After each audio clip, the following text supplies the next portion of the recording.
Bonjour et bienvenue à toutes et à tous. On est ravis de vous accueillir à cette conférence intitulée L'identification GS1 au service des opérations de maintenance et de la sécurité des personnes. Donc, je suis Aurélie Escobar et je suis responsable des marchés industrie technique, santé et cosmétique chez GS1 France. Et je suis accompagnée de Diana. Bonjour à tous. Pour ceux qui ne me connaissent pas, moi c'est Diana De Bernardi. Je suis chef des marchés industriels au sein de GS1 France et je suis ravie de vous retrouver aujourd'hui.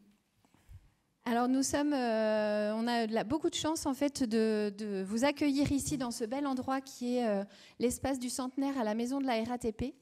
Merci à tous ceux qui sont venus en présentiel. Merci à ceux qui sont connectés à distance sur les réseaux sociaux, sur LinkedIn et sur YouTube. Merci à vous de l'intérêt que vous portez à tous ces sujets liés à la maintenance et à la sécurité. Nous avons une journée complète, bien remplie. On espère que vous allez découvrir beaucoup de choses, prendre autant de plaisir dans les échanges, le partage d'informations, de benchmarks que vous pouvez avoir, de questions peut-être aussi qui viendront nombreuses et on l'espère. Et on espère que vous prendrez autant de plaisir à ce qu'on a eu, nous, à préparer cette journée avec l'équipe de GS1 France et avec tous nos speakers qui nous font l'honneur d'être là aujourd'hui et les offreurs de solutions qui sont également présents sur place avec nous. Et Diana, je te passe la main pour le programme des réjouissances. Merci Aurélie. Donc, comme Aurélie l'a dit, on a une journée chargée et super intéressante. Elle est divisée en deux parties. On va commencer par l'agenda de la matinée qui sera dédié à l'identification GS1 pour la sécurité des personnes. Donc, on aura une présentation de GS1 faite par notre nouveau président exécutif Didier Veloso. Ensuite, je vais vous présenter l'offre GS1 ID Safety Equipment. On va passer après sur la table ronde animée par Aurélie sur la sécurité des personnes. Et pour finir, la matinée, une présentation des offreurs de solutions qui sont présentes à la salle. Ils vont nous faire un pitch de leurs solutions proposées avec les différents exemples qu'ils peuvent apporter. L'après-midi, on est sur une après-midi dédiée à la maintenance et rythmée par des moments de convivialité, toujours les pauses, etc., pour pouvoir échanger entre vous et avec les différents exposants. On va commencer avec l'offre GS1 ID Maintenance. Ensuite, je vais avoir le plaisir d'animer une table ronde sur la maintenance avec les speakers qui seront sur place. Et on va finir avec, on va avoir une keynote de la part de SNCF Jean-François Vermèche sur l'expérience du ferroviaire. Pour finir avec la deuxième présentation des offreurs des solutions présentes aussi dans la salle pour qu'ils puissent être entendus par les personnes à distance. Et on va finir avec On va finir avec un mot de conclusion de notre directeur Industry Engagement, Paul Bonan. Donc, sans plus tarder, je passe la parole à notre président exécutif, Didier. Bonjour à tous. Merci à tous ceux qui sont dans la salle en présentiel. Merci aussi à tous ceux qui nous suivent sur les réseaux sociaux. Et j'en profite également pour remercier tous les intervenants qui nous ont fait l'honneur d'accepter l'invitation à intervenir aujourd'hui. Et puis, un merci tout particulier aux équipes de GS1 France qui ont œuvré pour que ce soit une belle journée et une journée très intéressante puisque vous le verrez, le contenu va être très riche. Avant de rentrer dans le vif du sujet, j'aimerais profiter de cette opportunité pour me présenter rapidement à vous. Je m'appelle Didier Veloso, je suis le nouveau président exécutif de GS1 France. J'ai pris ce poste depuis 2 mois. J'ai effectué tout mon parcours professionnel dans des grands groupes de la grande consommation, Nestlé et Unilever pour ne pas les citer, dans des fonctions de marketing, de management, et principalement à l'international.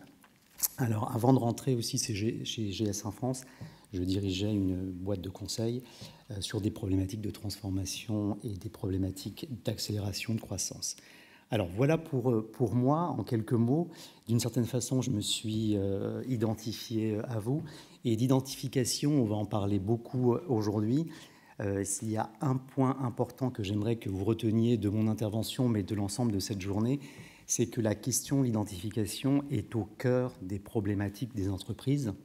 Ça a été le cas dans le passé, c'est le cas aujourd'hui. Ça va l'être de plus en plus dans le futur, comme on va le voir. Et c'est particulièrement vrai dans les opérations de maintenance et de la sécurité des personnes. C'est pourquoi nous avons évidemment intitulé cette journée « L'identification de GS1 au service de vos problématiques et des problématiques des opérations de maintenance et de la sécurité des personnes ».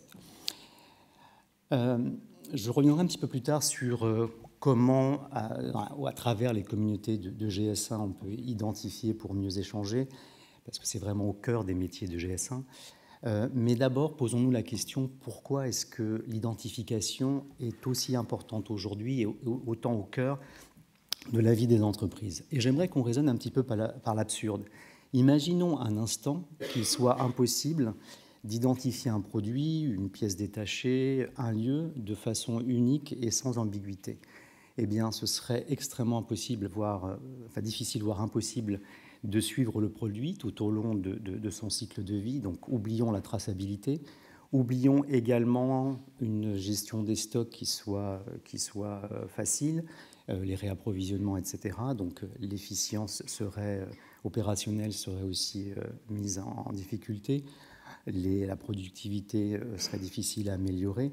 Et puis, encore une fois, si on imaginait un monde sans identification, il serait très difficile, voire impossible, de partager l'information produit, de partager avec tous les acteurs d'un écosystème des informations sur un produit, sur un lieu donné, sur une entreprise donnée.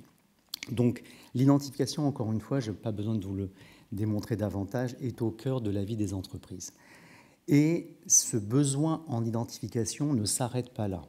Quand on se projette un petit peu sur le futur, quand on pense aux transformations qui ont lieu actuellement dans notre environnement, dans notre façon de consommer, dans notre façon de produire, on voit qu'il y a des nouveaux comportements, qu'il y a des nouvelles habitudes qui voient le jour et qui vont demander, elles, aussi des façons différentes d'identifier ou qui vont rendre ce besoin d'identification de plus en plus fort. On constate également que les modèles de production dans lesquels nous avons évolué pendant des années sont aussi en train de changer très rapidement. On voit trois grandes tendances qui se dessinent et j'aimerais les partager rapidement avec vous. La première tendance qui se dessine, c'est qu'on est en train de passer de ce qu'on appelle le contenant au contenu. Au-delà des marques, au-delà du produit, les consommateurs ont besoin de savoir ce qu'il y a à l'intérieur de ce produit.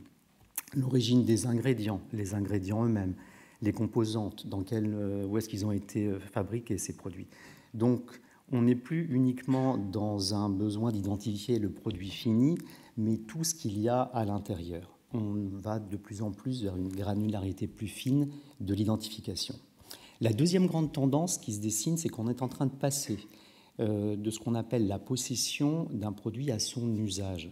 On voit bien qu'à travers l'économie circulaire qui apparaît et qui vient à nous, on voit apparaître des notions de circularité, d'usage renouvelé des ingrédients, la seconde main. Tout ça va évidemment dans le même sens et on imagine tous les enjeux que ça va représenter en termes d'identification. La troisième et dernière grande tendance qui se dessine, c'est qu'on est en train de passer d'une économie circulaire à une économie en réseau. On voit bien que les échanges aujourd'hui sont de plus en plus complexes. On passe d'échanges assez linéaires où un producteur produisait, vendait à un distributeur qui nous le vendait à nous consommateurs dans des magasins physiques. Aujourd'hui, tout ça est en train de changer rapidement. Les réseaux sont beaucoup plus complexes. Il y a l'intervention d'une multitude d'acteurs. Autant vous dire que si l'identification était importante aujourd'hui, elle le sera de plus en plus demain. Alors, ça tombe bien parce que l'identification, c'est un petit peu le cœur de métier de GS1 France et ce depuis sa création il y a une 50aine d'années. On en a même fait notre raison d'être qu'on appelle opérationnelle, identifier pour échanger aujourd'hui et demain. Regardons maintenant un petit peu ce qu'on entend par là. L'identification, très concrètement, c'est quoi? C'est de donner un identifiant unique à un produit afin de pouvoir le différencier d'un autre produit. C'est aussi simple que ça pour qu'il n'y ait pas de confusion possible. La base de l'identification, le principe, c'est celui-là. Et quand je parle de produit, évidemment, je parle d'un produit fini, je peux aussi parler d'une pièce, d'une composante, des équipements de protection, par exemple, un outil. Tout ça, évidemment, rentre dans le terme de produit. Et quand on pense à la sécurité des personnes, on imagine à quel point il est primordial de bien pouvoir identifier un produit, de savoir de quel produit on parle. Cette identification, quand on continue à lire la phrase, elle est fondée sur un système de règles qui sont décidées et appliquées par des acteurs. Ces règles, on les appelle des standards. Et ces standards, eh bien, ils sont définis dans un écosystème. Et c'est la force, je pense, du système GS1, c'est que ces règles sont définies par les membres eux-mêmes de cet écosystème. C'est nous tous, en fait, qui allons travailler ensemble et nous mettre d'accord pour nommer ces choses, ces items, de la même manière pour qu'on puisse nous comprendre dans nos échanges, pour assurer cette interopérabilité et s'assurer que nous parlons le même langage. Donc, ça peut paraître un petit peu complexe, mais c'est en fait assez simple. On a besoin d'identifier des produits, des composantes, etc. On se met ensemble autour d'une table, on identifie ces façons de nommer les choses. Et du coup, ces échanges pourront se faire de façon claire, simple, sans ambiguïté, d'une façon automatique et évidemment efficace. Voilà, ça c'est le grand principe et c'est la raison pour laquelle on parle d'identifier pour échanger. Alors, on identifie quoi exactement? Qu'est-ce qu'on peut identifier quand on est dans ce système GS1? Qu'est-ce que le système GS1 identifie? On peut identifier plusieurs choses, comme je l'ai déjà mentionné. On peut identifier des produits, on peut identifier des pièces, des composantes, des équipements. On peut aussi identifier des entreprises, un siège social, un bureau, un entrepôt, un site logistique. On peut aussi identifier des unités logistiques, soit un carton, une palette. On peut vraiment identifier beaucoup de choses grâce à ce système GS1. De quel type d'échange est-ce qu'on parle? À peu près tous les échanges auxquels on peut penser, mais il y en a en fait trois grands types. Il y a les échanges commerciaux et transactionnels, c'est un petit peu la base de GS1, c'est comme ça que GS1 est né, pour aider les échanges commerciaux entre fabricants et distributeurs. Évidemment, des échanges de supply chain logistique pour pouvoir suivre un produit dans sa chaîne logistique. Et de plus en plus, comme je le mentionnais tout à l'heure, ce sont aussi toutes ces problématiques de suivi du cycle de vie, la traçabilité en fait partie évidemment. Tout ça va être de plus en plus important dans les années à venir. Donc tous ces sujets, notamment de traçabilité et de maintenance, sont très prégnants, je le sais, dans vos activités. Et il y a un vrai enjeu à ce qu'on puisse suivre la vie de ces produits pendant de longues années. Pour résumer, les fondements de GS1, eh bien, c'est tout simple, c'est d'identifier. Identifier, ça veut dire nommer, identifier des choses, comme on disait, des produits, etc. On va capturer aussi ces informations dans différents supports. Vous êtes tous familiers avec le code barre, qu'on appelle Indé, mais on peut aussi parler de Data Matrix, de QR Code, qui se développe de plus en plus, la puce RFID également. Et une fois que tout ça sera en place, eh bien cela permettra de partager cette information au service des échanges. Alors il y a un point très particulier sur lequel j'aimerais revenir, qui est ce système inclusif et collaboratif, et du coup qui fait que GS1 a un système de gouvernance assez unique, et c'est ce point-là que j'aimerais développer un tout petit peu plus. La gouvernance est assez singulière, la gouvernance de GS1 est assez singulière parce que nous sommes une société qui est neutre et à but non lucratif. Pourquoi? Parce que par essence, ce que cherche à faire GS1, c'est à créer ce lieu de discussion, il n'y a pas de parti pris, où on peut mettre autour de la table des intervenants d'un même écosystème pour qu'ils puissent travailler sur des problématiques qui leur tiennent à cœur. Donc c'est eux, d'une certaine façon, qui définissent, ou c'est nous tous qui définissons l'agenda, et qui travaillons ensemble pour trouver des solutions pour standardiser et trouver des solutions standardisées. GS1 a été créé par les entreprises, au départ distribution et producteurs, plus tard, comme vous allez le voir, qui s'est étendu à d'autres secteurs. Mais depuis toujours, GS1 a été créé par l'entreprise au service des entreprises. Encore une fois, ce sont les adhérents et l'écosystème qui donnent le là, qui donnent les orientations et qui trouvent les solutions en travaillant sur des travaux ensemble. GS1 est une société française, GS1 France est une société française, mais c'est aussi une organisation internationale. Vous le voyez sur la droite, on est présent dans 150 pays, on a 116 organisations, donc un bureau ouvert dans 116 pays. Et pourquoi c'est important d'avoir cette dimension internationale? Parce que les échanges ne se limitent pas à la France. Il est important de mettre en place des standards internationaux qui permettent de faciliter, quand c'est nécessaire, ces échanges d'un pays à un autre. Donc cette collaboration, elle existe également à l'intérieur de GS1 pour qu'on s'assure que les standards, que nous définissons, ou auxquels peuvent contribuer un groupe de travail, une communauté d'intérêt en France, soient aussi sous la houlette de l'équipe internationale pour qu'on trouve des solutions internationales. GS1 est une organisation qui est collaborative et inclusive. Ces deux points sont très importants et je vais en parler tout de suite. Pourquoi il est important de bien insister sur ces deux points? J'ai parlé de la collaboration en disant que nous devons travailler ensemble. GS1, en fait, c'est nous. Ce système GS1, c'est nous tous ici, pour produire des consensus, des règles communes, ce langage commun en fonction de nos problématiques. Et on parle d'inclusion parce qu'il est très important pour nous de réunir autour de la table, quelle que soit leur taille, les personnes qui ont les sociétés qui partagent ces problématiques-là et qui ont les mêmes besoins qu'un grand groupe. Donc grand groupe, petit groupe, moyen groupe, quel que soit l'intervenant dans l'écosystème, il est important de l'inclure dans ces travaux pour trouver encore une fois une solution qui convienne au plus grand nombre. Donc inclusion et collaboration. Je disais à l'instant que GS1 était né de la distribution et des producteurs, mais cet écosystème d'acteurs s'élargit en termes de, je vais revenir sur ce point-là, en termes de filières. Il y a aujourd'hui 20 filières différentes et de plus en plus de filières se sont joints au fil des années, nous ont rejoints pour trouver elles aussi des solutions en utilisant les principes que je viens de décrire pour accélérer leur transformation digitale très souvent grâce à cette identification harmonisée dont je parlais à l'instant. Et pour pouvoir utiliser elles aussi ce langage univoque en quelque sorte qui permet l'interopérabilité.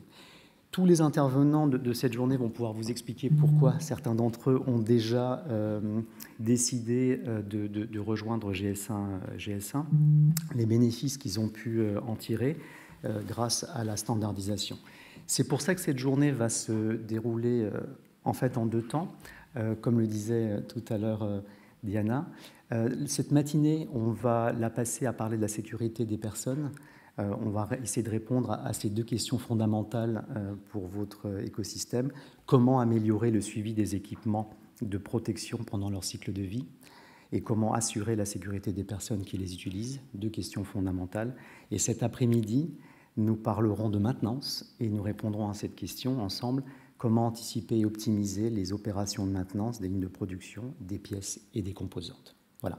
Donc j'espère que, je vais revenir juste en arrière, que cet aperçu rapide de GS1, de comment nous procédions en système de façon inclusive et collaborative, vous a permis de mieux comprendre le système GS1 France. Je vous remercie pour votre attention et je vous souhaite une très très bonne journée et je repasse la main à Diana pour nous guider dans la prochaine session. Merci à tous.